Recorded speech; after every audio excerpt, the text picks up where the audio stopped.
in 1971, Raquel invited me to come and teach at Pima Community College, which had just recently opened the year before. And the year before, Raquel had come in 1969 to begin to form what would be the history department and social sciences.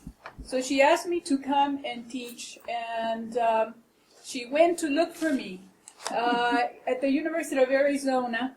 And some of you who are from that period will remember Louis' lower level, which was where all the revolutionary activity, like how we would, hold the university accountable, close down the university every other day, occupying, the university and Old Main, and the National Guard would come in, and we would occupy all of 4th Avenue, what is today, where all the bars are. At that time, it was filled with all these community-based organizations, such as the Communist Party was there with Saba, John Brown Party, and many other organizations, women's rights groups, etc.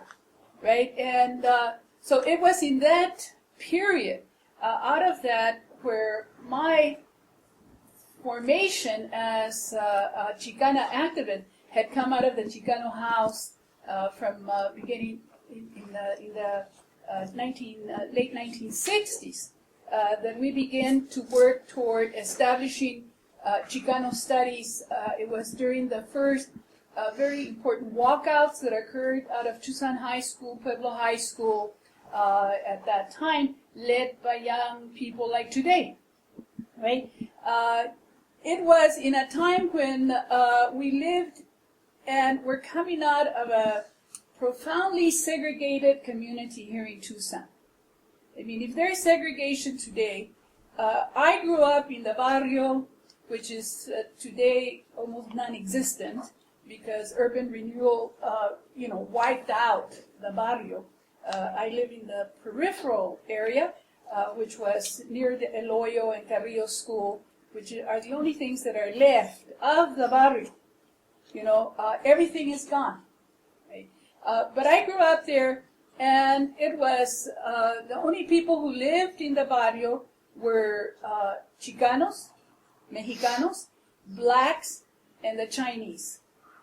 In the entire time when I was growing up, I only saw one white family living in the barrio, and they were living in public housing, La Reforma, at that time. We lived in a community that was entirely Spanish-speaking.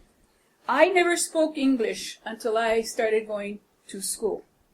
And then we were placed, and I see people shaking their heads because they remember you were placed in special classes to be immersed immediately into learning English at all costs, even at physical punishment, right? And to then begin a process of removing who you were if you were going to succeed through the educational system. So that there was a divisions that occurred very quickly in the schools, in which those who were able to learn the language quickly were assimilated into the regular process. Those who were unable to acquire that immediately were removed into special education classes, so that many people became categorized as being retarded because of being unable to learn the language. So that there was that kind of process that was part of our education coming from the barrios, right? This is what the young people in the 1960s were rebelling against, right? That reality that we had all gone through in this process. I learned English, and eventually, I went on to go to Sefer Junior High from Dragman School. And Dragman School was very interesting because my mother and grandfather had gone there, so it was like where we were from. We were very rooted in that area. And then I went to Stafford Junior High, and for the first time, I first came into contact with white people. Because, as all of you know, Stafford is in the middle of Armory Park.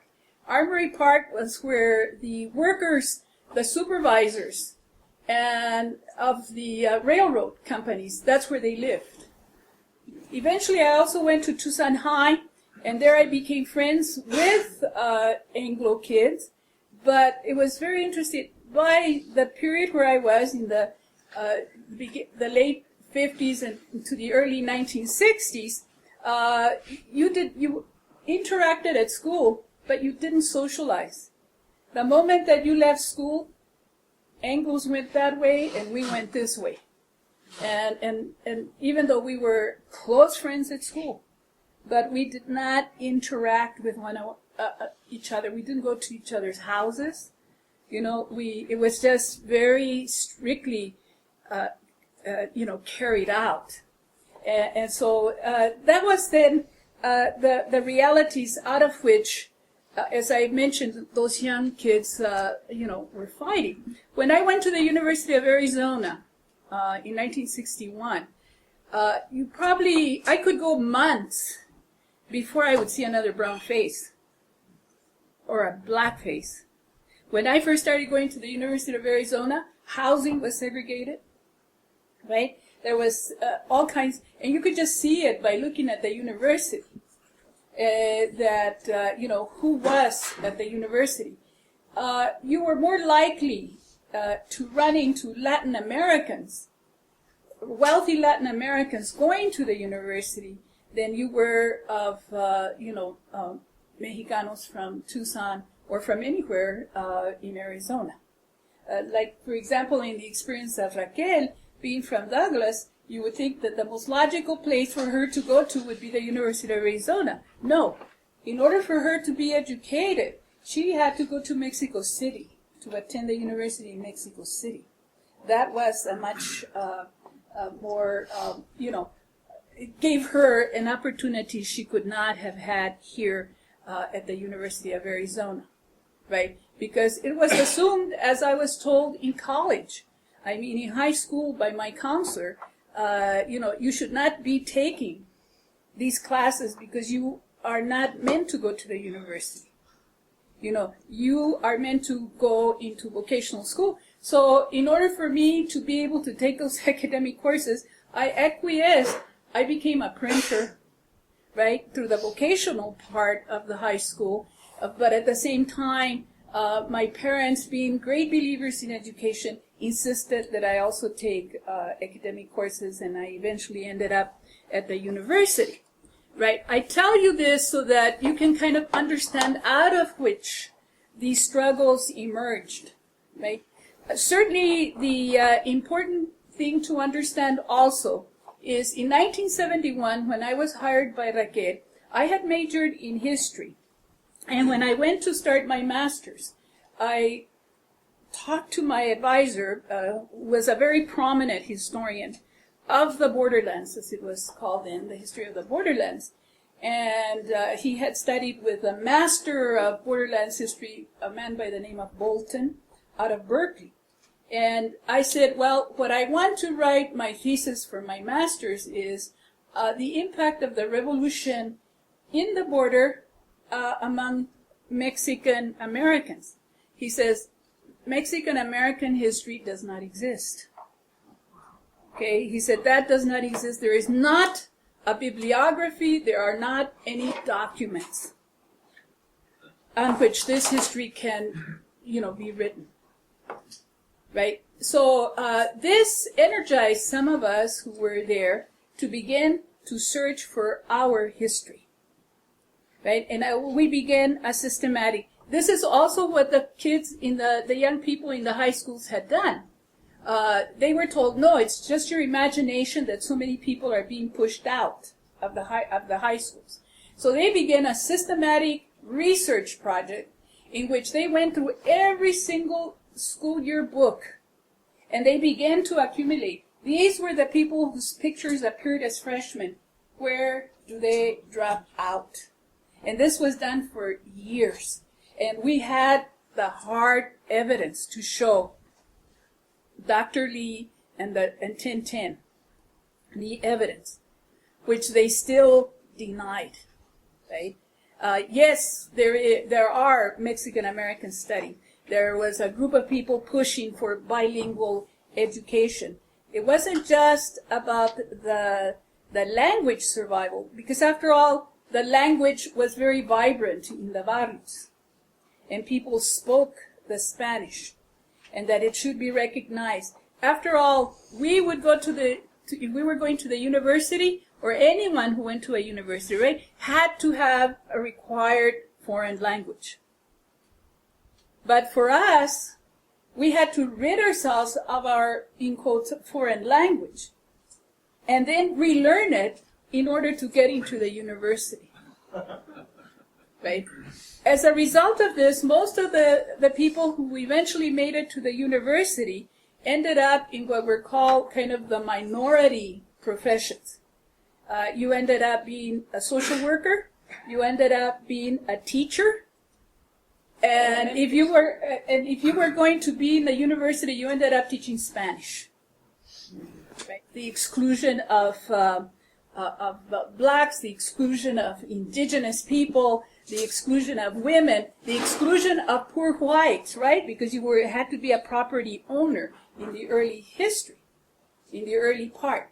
All of this, there were narratives trying to fight for a perspective of what the reality was within that, within that history. So too then arises very early on establishment of what will become those perspectives, the African American studies, right? American Indian studies. There will be eventually Mexican American Chicano studies as well. There will be different elements of that perspective. The history of working people, right? The history of working people was totally left out. You had the Gilded Age, the this and that, but you did not have the history of the formation of unions. I mean, I had students in my classes who had no idea what a union is or what its purpose was in the history of the United States. They never understood about May 1 and why we had a Labor Day in September instead of joining with the entire world on May 1. They had no idea what it had cost their grandparents to establish the right to be recognized as workers. And we hate to use the word class in the United States, but the history of class was totally ignored. I had a young student, I had my students in the Chicano history classes kind of talk to their, their grandparents and do an oral history. And a young man said, well, I'm going to do a history. He was an Anglo young guy, and he said, I'm going to do on this strange uncle I have. The family refuses to talk about him. And he said, so I'm going to search him out and through some of my aunts and see what happened. Well, it turned out he was one of the great labor leaders in Michigan.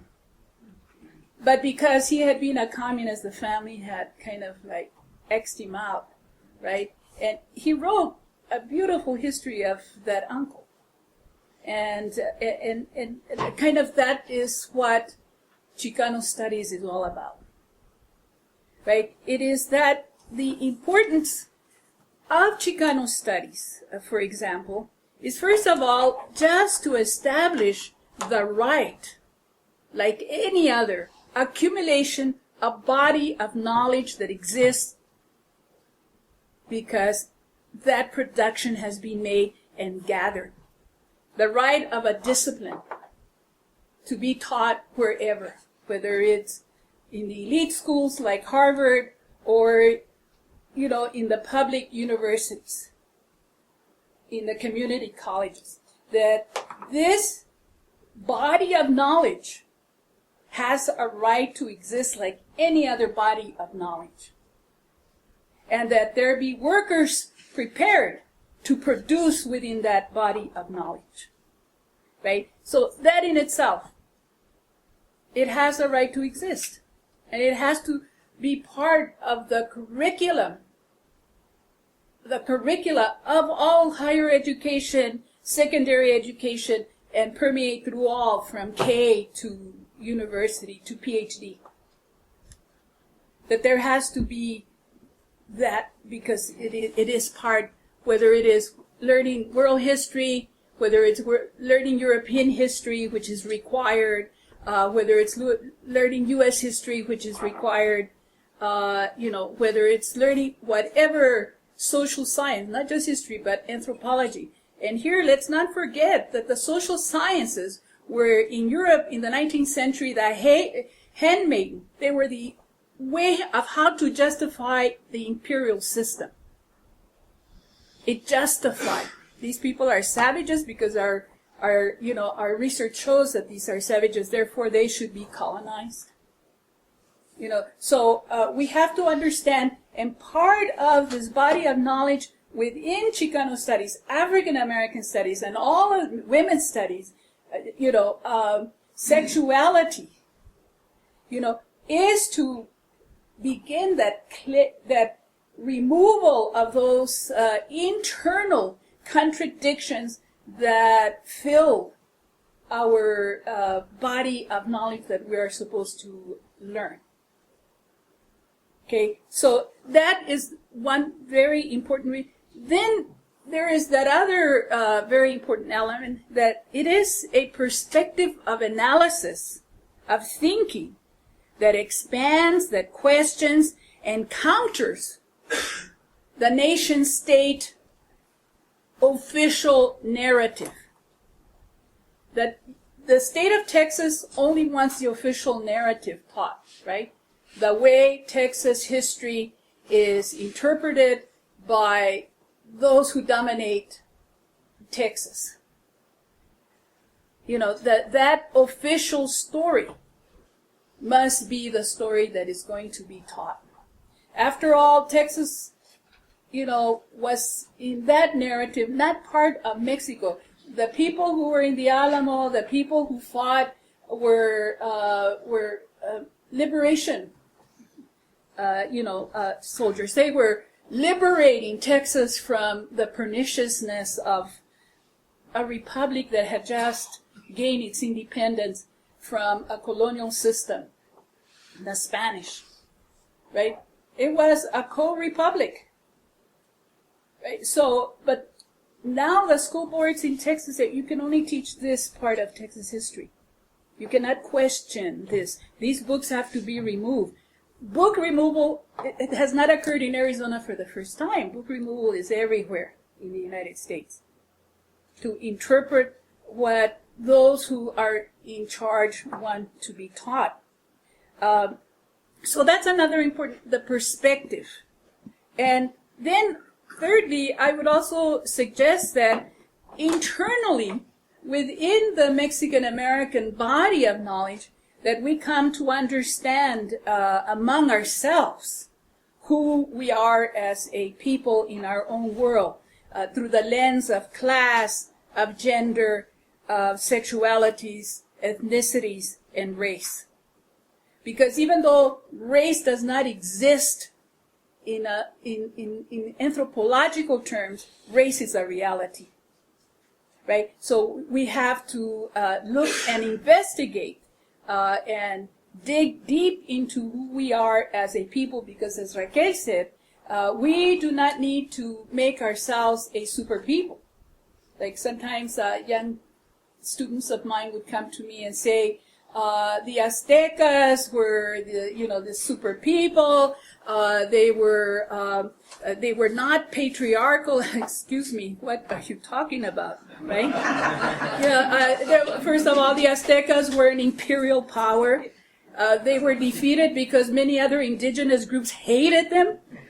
The complexity that Raquel was talking about, the O'odham joining to attack the Apaches, whom they call the Obes, who were their traditional enemies. Here we're not looking for perfection or a golden age. What we're looking for is understanding the complexity of being human on this planet Earth, and how we can,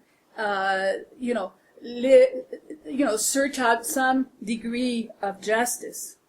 Often I would tell my students, okay, when we talk, and I even see it on MSNBC, right, talking about American exceptionalism, what are you talking about? That's another name for manifest destiny, right? We're the most perfect nation forever and ever. Hey, we're only a little over 200 years. Let's wait the 3,000 years that Egypt or the Chinese.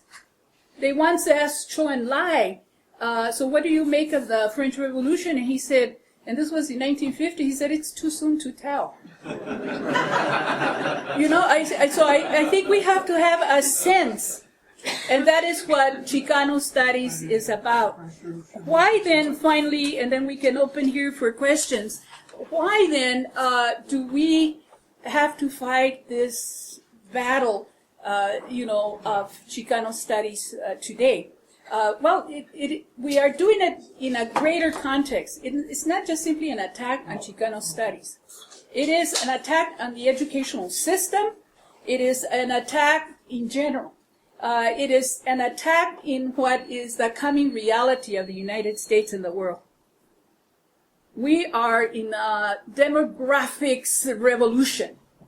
The new revolutionaries of our time are migrants that are moving all over the world. Not just the United States and Mexico, or Central America and the United States. This is occurring all over the world. There is a movement. These are the new revolutionaries of the world. They no longer are just sitting home with their hands crossed, waiting for things to get better. They're going to make them better. And if they cross borders and destroy borders and nation states, that is what is coming. That is what is being, by those who are in the ruling class, that is what they're trying to stop from happening. That is what is occurring. We're going to stop that from happening. And so we see across this country, across the world, laws that are being put into place to try, some people say, to return us to what was before apartheid, whatever. They will find new words of a new vocabulary word. They will find new ways of reinstituting other forms of control. Right? And one of them has been through the educational system.